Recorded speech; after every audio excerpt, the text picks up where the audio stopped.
Bonjour, je suis l'aîné Alexandre, étudiant en deuxième année de master préservation et gestion conservatoire des systèmes écologiques à l'université Paris-Sud. J'ai rejoint la GEC via le dispositif Boutique des sciences de l'université de Lyon.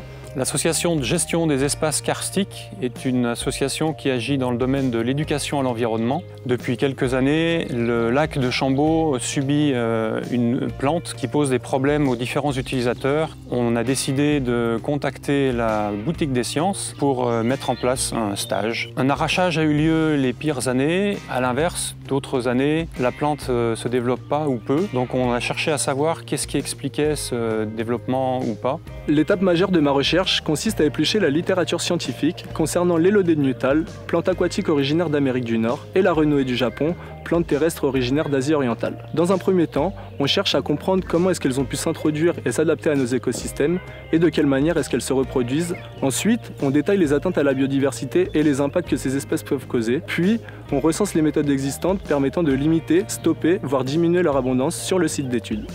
Pour le site de la reculée de la Balme, à Corvesia, j'ai défini un plan d'action détaillant le mode opératoire à respecter afin d'éliminer les massifs de renouée du Japon en prenant en compte la morphologie du terrain ainsi que son degré d'envahissement. Cela consiste à prélever la plante dans son intégralité à l'aide d'une bêche afin d'en extraire les parties aériennes mais aussi les parties souterraines qui sont à l'origine des repousses. Il faut ensuite revenir 6 à 8 fois par an pour arracher les jeunes pousses, faire sécher les déchets végétaux et les brûler sur place afin d'éviter toute propagation de la plante dans la région. Pour lutter contre l'Élodénutale, la technique utilisée annuellement avant l'été par le syndicat mixte consiste en un arrachage mécanique de la plante à l'aide d'un bateau moissonneur qui permet de récupérer les fragments de végétaux au fur et à mesure qu'il les coupe.